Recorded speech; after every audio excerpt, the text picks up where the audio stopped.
Hey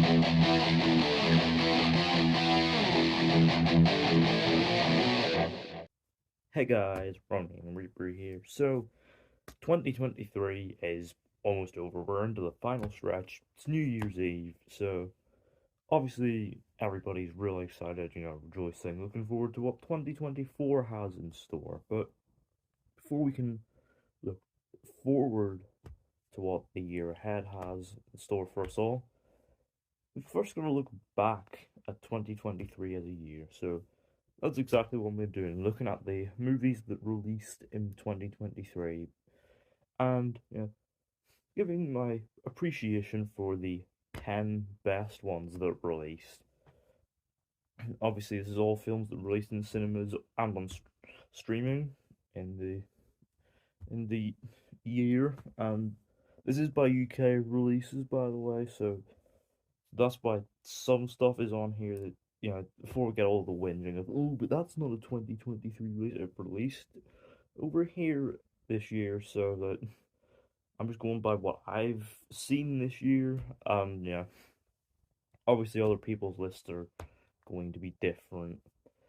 So before we begin the top 10, we first got to look at some honorable mentions. Alrighty then, so my honorable mentions for this year are as follows: Air, Dungeons and Dragons, Honor Among Thieves, Creed 3, Barbie, The Whale, Guardians of the Galaxy Volume 3, and Talk to Me. These are all really great, enjoyable films that didn't quite make the list, but they're still really great and enjoyable nonetheless. But now is the time to begin the main meat of the video, starting with number 10. Alrighty, so in at number 10 is not one movie, but two, because these were both absolutely brilliant films that it was just too hard for me to exclude one of them from the top 10 because they're both absolutely fantastic films in their own way. So, in at number 10 is a tie between Puss in Boots, The Last Wish, and John Wick Chapter 4. Both absolutely fantastic films. They're, both absolutely gorgeously made. Puss with its stylized, energetic, dazzling animation, and John Wick with its absolutely lush, neon soaked locales and cinematography, and thrillingly choreographed kinetic action scenes. Also, the case with Puss in Boots, very energetic action scenes, and the animation enhances that. They're also both very funny in their own ways, but they're also kind of both very resonant as sort of like last stands for their mythic heroes at the title. So in a way, these two being tied and this list kind of makes sense because they both almost in a way share some broad thematic similarities and also are broadly similar in regards to how brilliantly made they are. But obviously, they are not like completely similar movies beyond like these incredibly broad similarities, but they're both really well made and both deserve a spot on this list. So I think this is the best compromise I could come up with. So yeah, in number 10, Puss in Boots: The Last Wish and John Wick Chapter 4 tied. So in at number 9, it wouldn't be an end of year top 10 list without an appearance from Tom Movies himself. So, yep, coming in at number 9 is Mission Impossible Dead Reckoning Part 1. Although it might not be Part 1 for very long because seemingly Dead Reckoning Part 2 is dropping that. So, we'll wait and see, I guess. But for now, this is an absolutely fantastic action movie. Obviously, it's not quite the best Mission Impossible movie. That's still Fallout, but this franchise has been so damn consistent over its last several entries of just, barnstorming, big scale set pieces with, thrilling stunt work and, practical craft put into them, and it shows on screen, particularly in its pulse racing climax on the train. Absolutely fantastic stuff. It's also, got a great ensemble cast, giving great performances, all wrapped around, a really fun globe-trotting Mission Impossible adventure with some very intelligent and timely themes around fears surrounding AI and also about censorship and rewriting of history. It's got, the kind of like intelligence and resonance in its screenplay that you'd kind of be surprised to see in an action movie like this, but Mission Impossible does it. Like, seriously, Christopher McQuarrie, aka McQ, and Cruise are just such a like magic pairing. They just have that special sauce, and it works wonders in every single thing they've worked on together, whether it be in the Mission Impossible franchise or even stuff like Top Gun Maverick, which McQuarrie was involved with. Didn't direct, obviously, but had a hand in making. And you can tell the two of them just like working with each other a lot. So yeah, I look forward to seeing what the two of them have in store next, and I look forward to seeing how these the ongoing storyline involving the entity is paid off in part two. So in at number eight is the latest film from a very reliable big name filmmaker who has made absolutely classic films in the past and has not missed ever since. And even though this film is agreed upon by some as a weaker effort from this particular director, I still absolutely love this movie, and it absolutely earned its place in my top 10 of the year. So coming in at number 8 is David Fincher's The Killer.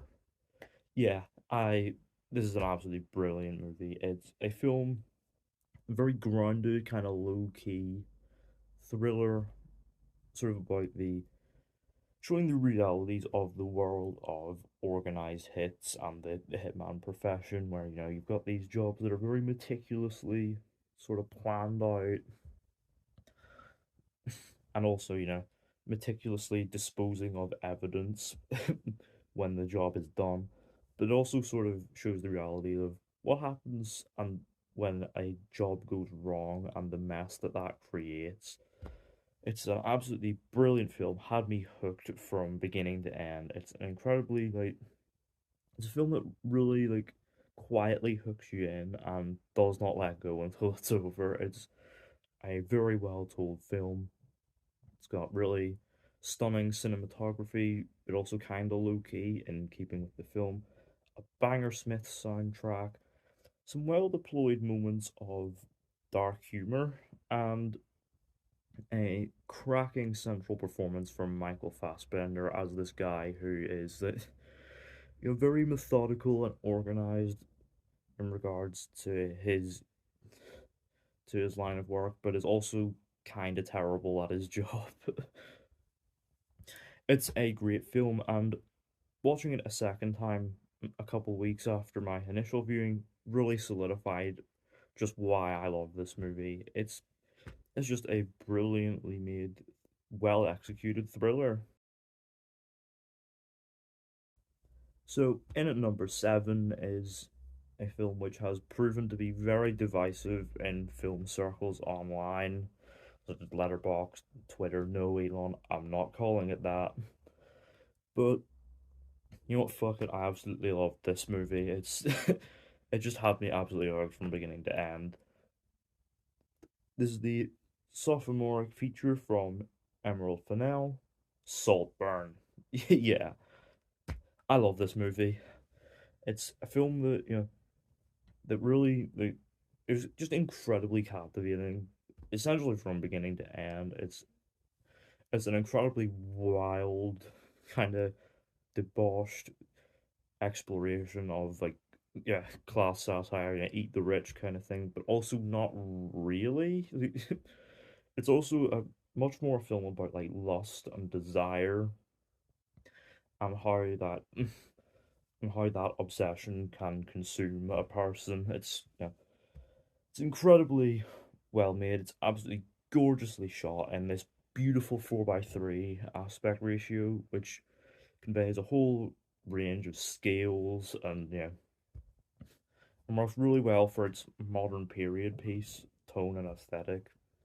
It's absolutely brilliant. Got a cracker soundtrack of early noughties hits, as well as some great performances from the likes of Barry Keoghan, Jacob Elordi, Rosamund Pike, Richard E. Grant, and gamer turned racer Archie Madekwe. It's just a really, really great film that honestly had me immensely captivated watching it at the cinema, and seeing it with a crowd is kind of an interesting experience. And I can't wait to see what Fennell does next. But yeah, if you've not seen this movie, it's on Prime Video. Definitely do give it a watch. It's well worth your time. You'll probably not be able to forget most of it in a hurry, though. Just just a heads up. It's got some images you cannot unsee. In at number six is a film that is technically a 2022 release, but didn't release in UK cinemas until January of this year. So I'm counting it here because that's how I saw it. But yeah, much like number seven, this is a film which is very divisive in film circles online. But those who like it seem to really like it, and yeah, that includes myself. Because in at number six is the latest film from the always reliable Damien Chazelle, Babylon.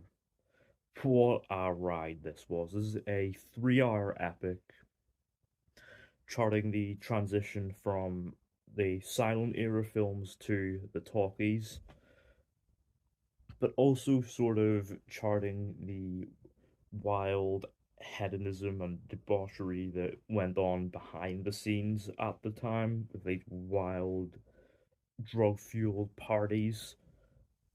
And it charts this over a span of 3 hours, following multiple different characters and how they handle the turbulent transitional period for Hollywood. It's absolutely brilliant. It's gorgeously shot with its period setting, getting gorgeous visuals out of it. It's got a cracking score from Justin Hurwitz and has some absolutely fantastic performances, including from Brad Pitt and Margot Robbie. It's just an absolutely brilliant film. It's as much a love letter to cinema as as demonstrated by its absolutely insane showstopper of an ending that legitimately had left me breathless. It's as much a love letter to cinema as it is a sort of cautionary tale about the sort of seedier side of how the magic that comes to our screens is brought to life. It's a brilliant film with some absolutely powerhouse, thrilling sequences, and yeah, it's one that I think will may well end up being a cult classic in future. So yeah, into the top five now, and coming in at number five is one that legitimately caught me by surprise and didn't expect would get a UK release, let alone end up in the top five of my end of year list. But this could well end up being a fun pattern that that I hope is kept up in future lists. Because in at number five is a Japanese offering and one that I absolutely adored. It's a brilliantly made piece of blockbuster filmmaking with some genuinely resonant messaging and character work behind its big scale spectacle. Yep, I am talking, of course, about Godzilla Minus One. Yeah, I love this movie. The Godzilla sequences have this breathtaking sense of scale about them, which is impressive on its 15 million budget. In fact, I think it might not even be that much. Like Hollywood, take note. But beneath these big scale set pieces with a really destructive sense of impact, It's also got, great themes, sort of exploring post-war Japan and also the can Japan as a nation really change? And also has a really great character-driven dynamic between its fine family of its central characters, and actually leaves you with some really devastating emotional moments, which for a modern Godzilla movie is kind of impressive because obviously the human characters in the legendary movies are, kind of not that interesting. But yeah, the Toho, work their magic. Yeah, this is my first of the Toho films, and I definitely look forward to checking out the rest of them because this was absolutely brilliant. Honestly, yeah, there's been rumblings of a sequel. Please make it happen. And Lucasfilm, please give this director his Star Wars movie. He deserves it. In at number four is another one which is technically a 2022 release, but only got a cinema release in the UK in January of this year. But yeah, honestly, I it's one I absolutely loved and absolutely had to make this list. So in at number four from the legendary Steven Spielberg, The Fablemans. Yeah, this is a clear love letter to his own childhood and his love of movies, and also about his turbulent, increasingly fractured family dynamic. It's a story clearly told with a lot of passion and some genuine heart to boot. I felt my eyes tearing up about like five occasions during this film. Is unbelievably emotional, especially that scene at Sammy's prom with the with the school bully who you know bullies him for being Jewish. It is incredibly hard hitting stuff, but it's also got some really fun sequences with that real Spielbergian sense of magic to it, showing Sammy making these like no budget movies. It just honestly left a huge smile on my face, and it's really warmly and vibrantly shot by cinematographer Janusz Kaminski and the legendary John Williams in what I'm pretty sure it was his penultimate film score, working magic with Spielberg once again. Yeah, this is just an absolutely brilliant film, and all of this is just so greatly with by performances from Gabriel LaBelle, Michelle Williams, Paul Dano, and how even Seth Rogen drops his usual left funny stoner stick in a surprisingly mature turn. Rogen has proven himself a surprisingly capable dramatic actor, but yeah, if this film is the last we see of Spielberg, which I'm pretty sure it isn't, I could not think of a more fitting note to sort of round out a career on. So yeah, we're into the top three now, and coming in at number three is an absolutely brilliant piece of animated filmmaking. One which prompted a whole range of feelings about its very open ending, but and its workplace conditions for its animators, but is one that is just an absolutely thrillingly, just stunningly animated, dazzlingly made, kinetic piece of animation, and I legitimately cannot wait to see how it is followed up. I'm talking, of course, about Spider-Man Across the Spider-Verse. Yeah, wow. What an insane movie this was. It takes everything that worked so well about into the Spider-Verse and does it bigger. We've got a very meta, self-aware love letter to all things Spider-Man. Or we'll just go even bigger with that and have a whole society of spider people.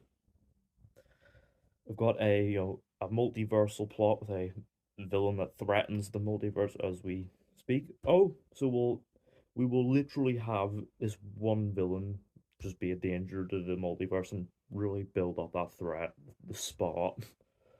Like it, yeah, this is an absolutely brilliant film. I'm kind of torn whether I prefer this or Into the Spider Verse because they're both absolutely fantastic in their own ways. Like where Into the Spider Verse is really funny and heartfelt.